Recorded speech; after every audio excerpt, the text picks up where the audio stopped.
हाय, आज हम देखते हैं 12th क्लास का मैट्रिक्स। आज का हमारा जो टॉपिक है वो है ट्रांसपोज ऑफ ए मैट्रिक्स। तो हम उसमें देखते हैं हमारा जो टॉपिक है ट्रांसपोज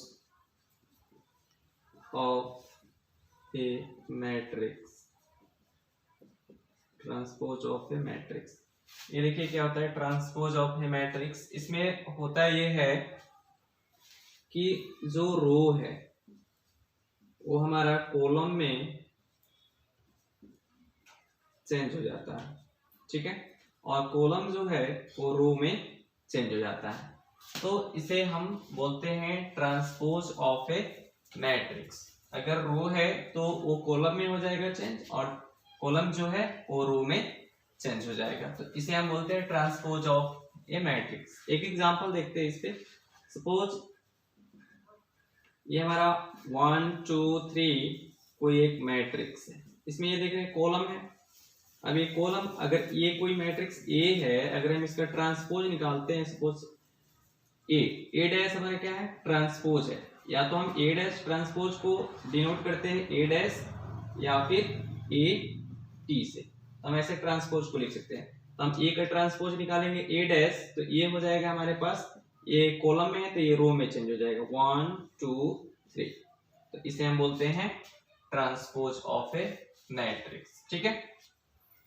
वैसे ही हम और भी बहुत सारे एग्जांपल्स ले सकते हैं। जैसे कि अगर मैं कहूँ कि 1 2 3 4 5 6, ठीक है, ये कोई मैट्रिक्स है सपोज ए। अगर इसका मैं ट्रांसपोज निकालूं ए डैश, तो ये आ जाएगा हमारे पास। अब देखिए ये जो वर्टिकल लाइन है ये क्या हो जाएगा, इसको हम ऐसे चेंज कर देंगे तो ये हो जाएगा हमारे पास क्या 1 2 3, और ये वाला जो लाइन है फिर इसको मैं ऐसे चेंज कर दूंगा तो ये हो जाएगा 4 5 6। इसे हम बोलेंगे ट्रांसपोज मैट्रिक्स, ठीक है। तो ये हमारा क्या हो गया, ट्रांसपोज ऑफ ए मैट्रिक्स हो गया, ठीक है ना। तो इसमें ट्रांसपोज ऑफ ए मैट्रिक्स में अगर हम क्या करते हैं, अगर स्क्वायर मैट्रिक्स मिलता है तो उसके केस में हम देखते हैं, सपोज एक स्क्वायर मैट्रिक्स हमारे पास 1 2 3 4 5 6 7 8 9, ये हमारा स्क्वायर मैट्रिक्स, सपोज ये ए है, ठीक है। तो ये हमारा स्क्वायर मैट्रिक्स, अगर इसका हम ट्रांसपोज निकाले तो हम एक और तरीके से इसका ट्रांसपोज निकाल सकते हैं। तो पहले हम क्या करेंगे कि इसके डायगोनल को हम लिख लेंगे, ठीक है। डायगोनल है हमारे पास 1 5 और 9, ठीक है, ये हमारे डायगोनल है। अब हम क्या करेंगे कि उसके बाद जो एलिमेंट है उसको हम आपस में चेंज करेंगे, मतलब 2 की जगह 4 आ जाएगा, 4 की जगह 2 आ जाएगा। उसी तरह ये इसको चेंज करेंगे, 3 की जगह 7 आ जाएगा और 7 की जगह 3 आ जाएगा। फिर इसको मैं चेंज करूंगा तो 6 की जगह 8 आएगा और 8 की जगह 6 आ जाएगा।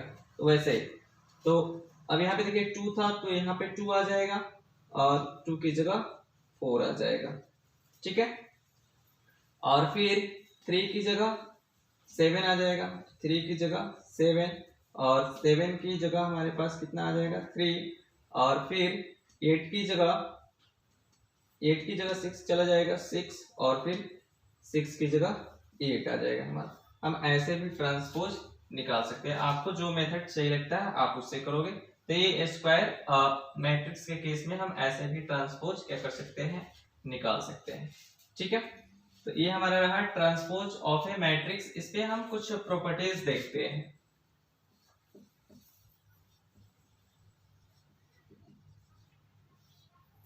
तो प्रॉपर्टीज है हमारा, सपोज कि एक मैट्रिक्स है हमारा ए ट्रांसपोज का ट्रांसपोज हमेशा हमें ए मिलेगा, मतलब ओरिजिनल मैट्रिक्स हमें मिल जाएगा, ठीक है। फिर जैसे देखिए एक एग्जांपल से हम समझाते हैं आपको इसको, कि अगर ये मैट्रिक्स है ए, अगर ये दिया 1 2 3, अगर हम इसका ट्रांसपोज निकालते हैं ए ट्रांसपोज, तो ये आ जाएगा हमारे पास 1 2 3। फिर हम ट्रांसपोज का ट्रांसपोज निकालते हैं तो ये हमारे पास फिर क्या आएगा, ये चेंज हो जाएगा 1 2 3। देखिए हमारे पास ओरिजिनल मैट्रिक्स आ गया है ना, तो ये आ गया हमारे पास वापस। तो हम इसलिए कहते हैं कि ए का ए ट्रांसपोज का ट्रांसपोज हमेशा हमें ए ही मिलता है। ठीक है, उसी तरह हम कह सकते हैं ए प्लस बी का जो ट्रांसपोज है वो A transpose plus B transpose मिलेगा।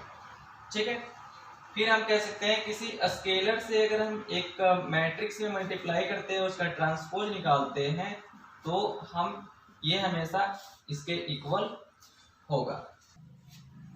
ठीक है, इतना समझ में आ रहा है। फिर देखते हैं हम जैसे मेरे पास अगर ए बी का ट्रांसपोज निकालना हो, अगर ये डिफाइन हो तो मैं लिख सकता हूँ उसे बी ट्रांसपोज ए ट्रांसपोज, इतना मैं लिख सकता हूँ। वैसे ही ए बी सी अगर तीन मैट्रिक्स हो उसका मुझे ट्रांसपोज निकालना है तो मैं इसे लिखूंगा उल्टे ऑर्डर में, C transpose B transpose A transpose. इसे हम रिवर्सल लॉ भी बोलते हैं, रिवर्सल लॉ। ठीक है, रिवर्सल लॉ भी बोलते हैं इसे हम लोग। तो ये हमें कुछ इंपॉर्टेंट पॉइंट्स है, ये हमें याद रखने हैं, ये हमारे लिए यूजफुल है।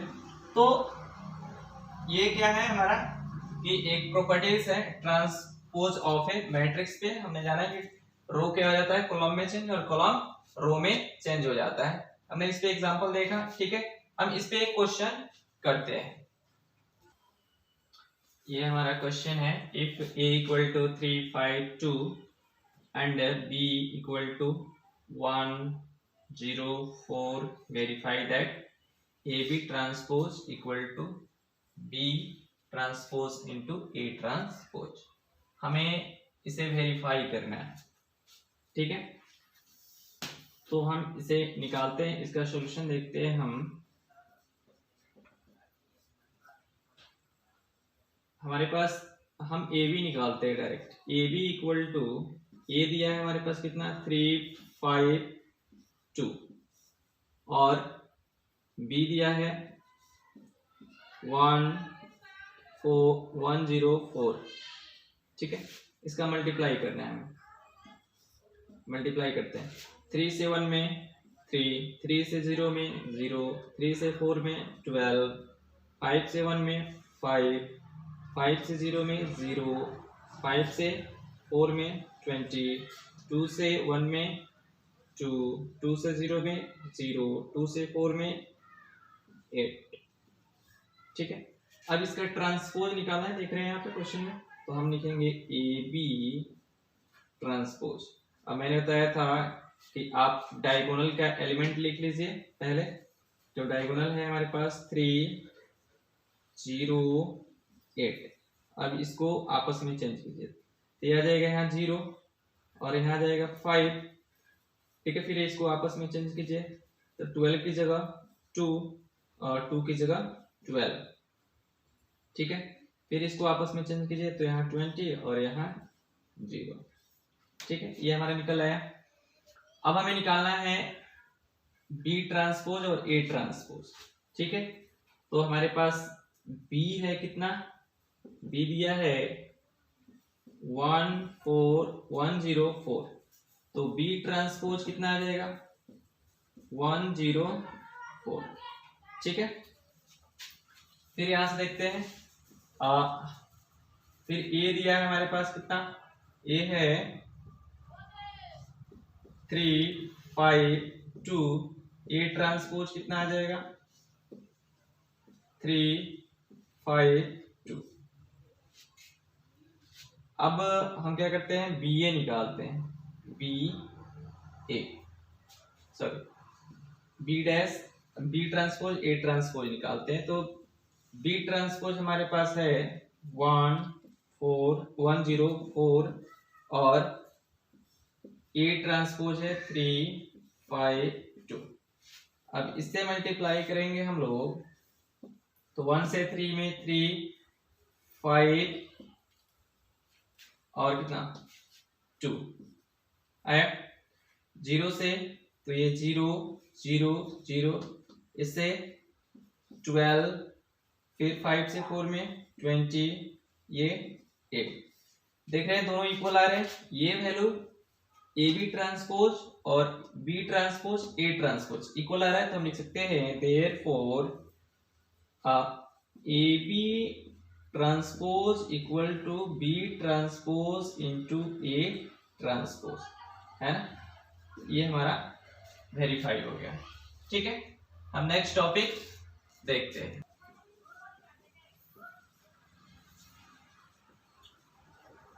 Symmetric matrix.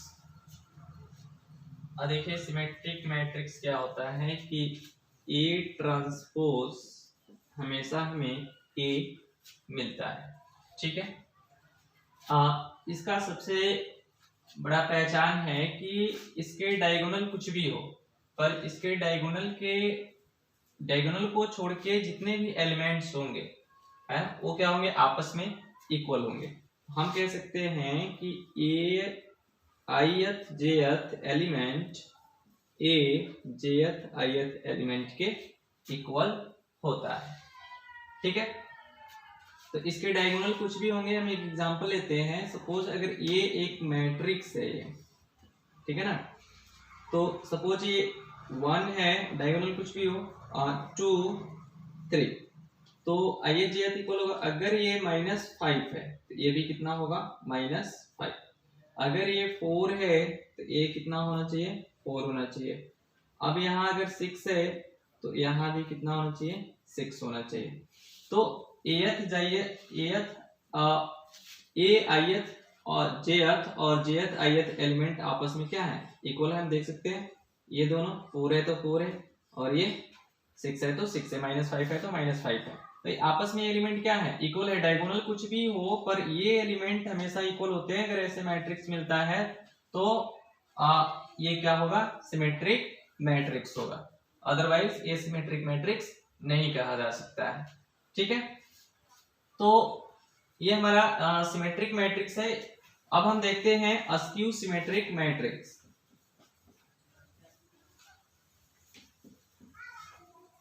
अस्क्यू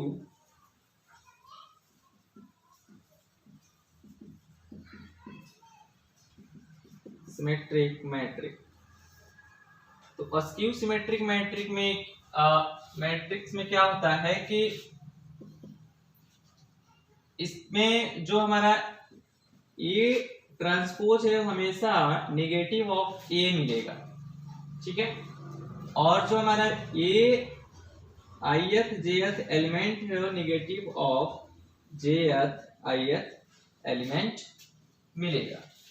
ठीक है, इस पे बेस्ड एक हम एग्जांपल देखते हैं, और इसकी सबसे बड़ी पहचान है कि इसका जो डायगोनल का एलिमेंट होगा अस्क्यू सिमेट्रिक का वो 0 होता है। तो ये जरूरी है, अगर कोई मैट्रिक्स अस्क्यू सिमेट्रिक है तो ये जरूरी है कि उसके डायगोनल के एलिमेंट क्या हो, 0 हो। अदरवाइज अगर वो 0 नहीं है डायगोनल के एलिमेंट तो अस्क्यू सिमेट्रिक नहीं है। तो अगर इसका डायगोनल हम लिखते हैं 0 0 0, तो ये कहा है नेगेटिव होना चाहिए। अगर सपोज यहाँ पे हमारे पास 5 है तो यहाँ -5 होना चाहिए। ठीक है, अगर यहाँ पे क्या है कि 6 है तो यहाँ -6 होना चाहिए। ठीक है, और हम क्या कह सकते हैं, फिर सॉरी यहाँ लिखना चाहिए था, और यहाँ पे अगर 10 है तो यहाँ -10 होना चाहिए। देख रहे हैं ना, negative A ith jth negative of jth ith आ रहा है। ये अगर हम इसका ट्रांसपोज निकालें, ठीक है ना, इस मैट्रिक्स का हम ट्रांसपोज निकालते हैं तो इसमें कोई फर्क नहीं पड़ने वाला है। तो ये 0 0 0 ही होगा। ठीक है, बस ये चेंज हो जाएगा, ये माइनस ऊपर चला जाएगा, तो ये माइनस ऊपर चला जाएगा, प्लस वाला नीचे आ जाएगा। तो इसमें थोड़ा सा फर्क पड़ता है, बट इस वाले मैट्रिक्स में कोई फर्क नहीं पड़ता है अगर हम इसका ट्रांसपोज निकालते हैं तो। ठीक है, तो ये 5 हो जाएगा और ये -5 हो जाएगा, ये -6 हो जाएगा और ये क्या हो जाएगा, 6 हो जाएगा, और ये -10 हो जाएगा, तो ये 10 हो जाएगा। ठीक है, तो हम इसका ट्रांसपोज निकाल, अगर हम इसका निगेटिव निकालते हैं, अगर निगेटिव साइन कॉमन करते हैं तो ये क्या, अगर हम इसका तो ट्रांसपोज निकाल देंगे, इसमें से चिन्ह कॉमन लेते हैं तो माइनस से मल्टीप्लाई कर देंगे हम इसमें, तो ये 0, ये -5, ये 6 हो जाएगा, माइनस माइनस प्लस, ये 5 हो जाएगा, ये 0 और ये प्लस हो जाएगा। फिर हम ऐसे -6 हो जाएगा, ये -10 हो जाएगा और ये 0 हो जाएगा। तो इसलिए हम कह सकते हैं कि ये तो ए ट्रांसपोज निकला। ए ट्रांसपोज जो है हमारा निगेटिव ऑफ -a क्या होता है, मिलता है। देखिए ये हमारा आ गया ना यहाँ पे, ए की वैल्यू अगर हमने इसे ए माना है तो ये देखिए कितना है, 0 5 -6 0 5 -6 -5 -5 0 -10 -5 0 -10 और 6 6 10 10 0 0 ए आ गया निगेटिव ऑफ ए। ठीक है, तो हम इतना इसको लिख सकते हैं। तो अस्क्यू सिमेट्रिक मैट्रिक्स का ये सबसे बड़ा पहचान है कि उसके डायगोनल के एलिमेंट क्या होंगे, 0 होंगे और उसके ट्रांसपोज निकालने पर वो क्या होगा, निगेटिव ऑफ ए मिलेगा। और इसका अगर हम ट्रांसपोज निकालते हैं इस मैट्रिक्स का तो ये तो सेम ही मिलेगा। अगर हम इसका ट्रांसपोज देखें तो ये क्या होगा, 1 2 3, ये सेम आ जाएगा हमारे पास, कोई फर्क पड़ने वाला नहीं। चूंकि सिमेट्रिक मैट्रिक्स में एक ही एलिमेंट होते हैं, सब सेम होते हैं, तो हम लिख सकते हैं इसको ऐसे 4 तो 4 और यहाँ हम लिख सकते हैं कितना 6 है तो 6 लिख सकते हैं। ठीक है, तो ये हमारा सेम वैल्यू मिल जाता है, इसमें थोड़ी सी चेंज होती है। तो ये हम लोगों ने जाना। अगर एक और हम रूल पढ़ते हैं, ठीक है, if A is any matrix, A is any matrix, then A plus A dash मतलब A ट्रांसपोज always symmetric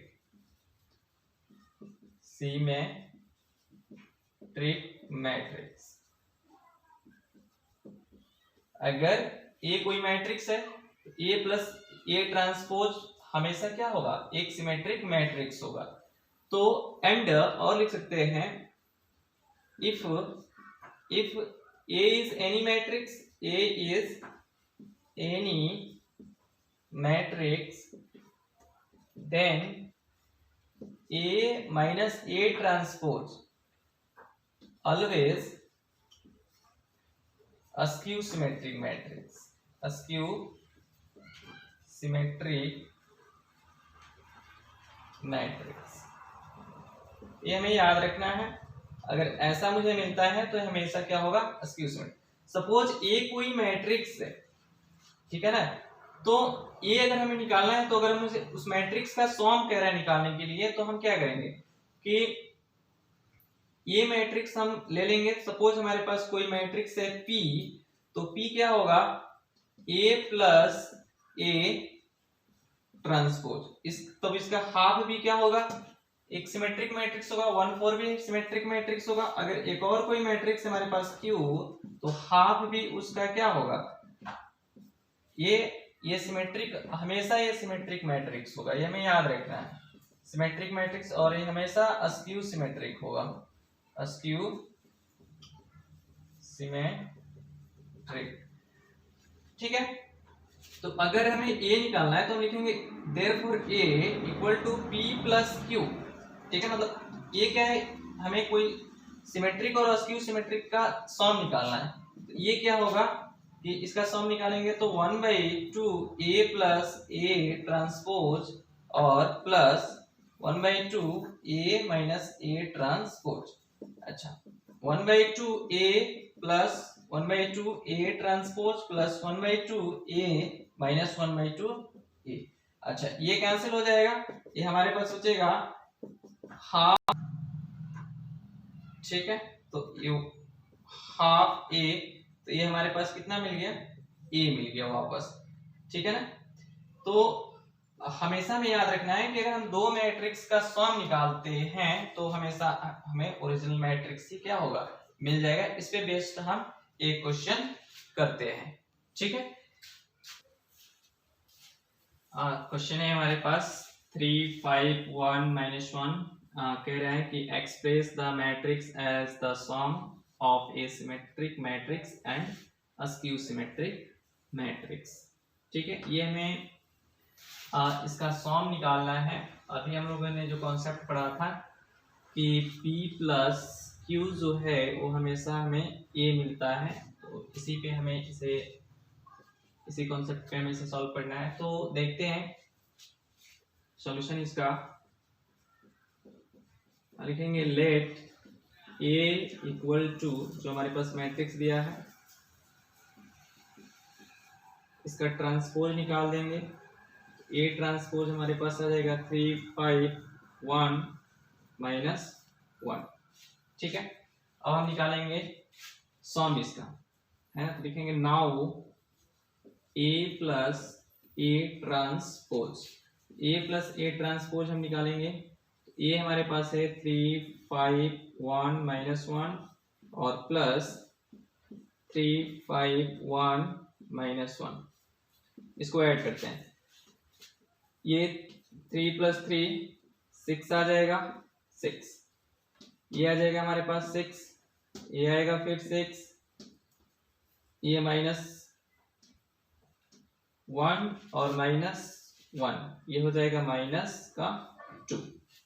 ठीक है, अब हमें एक मैट्रिक्स क्या करना है, डिफाइन करना है P। Let P equal to, मैं मान लेता हूं 1/2 A plus A transpose.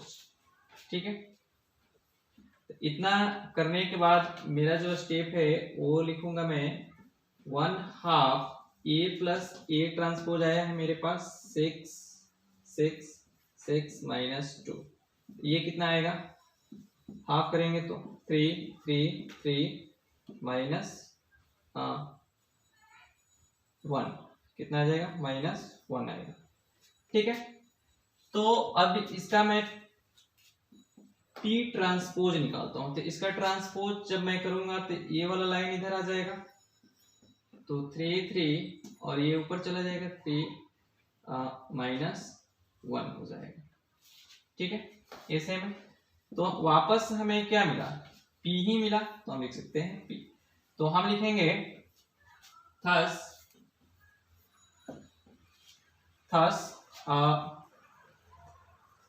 P equal to 1/2 A plus A transpose is a symmetric matrix. ठीक है, फिर सेम प्रोसेस हम करते चलेंगे। अब हम निकालेंगे A माइनस बी। ठीक है, तो A माइनस बी निकालने के लिए देखिए क्या करते हैं, हम लिखेंगे now A minus A transpose. तो ये आ जाएगा हमारे पास कितना, A है 3 5 1 -1 माइनस में निकालना है A ट्रांसपोज। A ट्रांसपोज है हमारे पास 3 1 5 -1। ठीक है, तो ये देखते हैं, 3 में से 3 गया 0, 5 में से 1 गया 4, ये 1 में से 5 तो ये -4, और ये हमारे पास कितना बच जाएगा, इसे हम सब्ट्रैक्ट करें तो माइनस माइनस प्लस, ये 0 हो जाएगा। ठीक है, अब हम एक और मैट्रिक्स डिफाइन करेंगे, let Q equal to 1/2 A minus A transpose. ये आएगा 1/2 A माइनस A आया है, तो ये कितना आ जाएगा 0 2 -2 0 आएगा।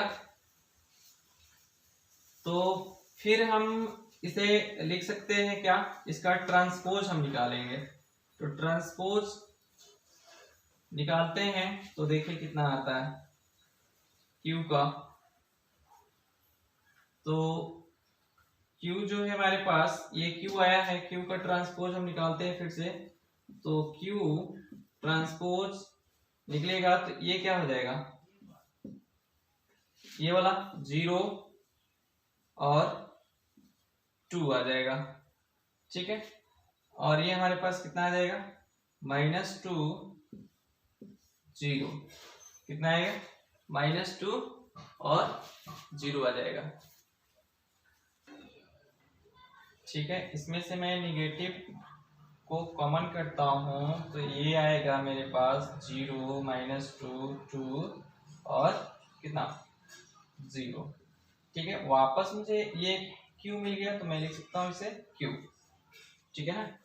-q क्या लिखूंगा, -q। मैंने पढ़ा था कि मैं माइनस लिखा जाएगा इसको कि 8 - a मुझे मिलता है स्क्यू सिमेट्रिक में, तो ये इतना आया।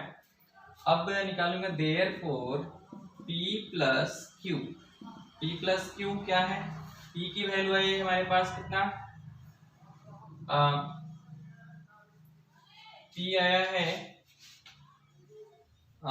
कितना 3 3 3 -1 प्लस q आया है 0 2 -2 0, ठीक है। इसको ऐड करूंगा, इसको ऐड करूंगा तो कितना आ जाएगा, 3 और 0 ऐड होगा तो 3 ही होगा, ये हो जाएगा मेरे पास कितना 5, ठीक है। और ये देखिए 3 में से -2 गया तो 1 बचा, और -1 में से 0 गया तो -1 बचा। वापस मुझे देखिए क्या मिल गया, a मिल गया ना, ये a की वैल्यू है, देखिए यहाँ a की वैल्यू है तो ये a मिल गया। तो p प्लस, सॉरी मैं इसको लिख सकते हैं p प्लस q बराबर a, ठीक है। ये हमारा आंसर होगा, ठीक है। तो ऐसे क्वेश्चन आप इस तरीके से सॉल्व करेंगे। नेक्स्ट टॉपिक हम लोग नेक्स्ट वीडियो में देखते हैं। Thank you.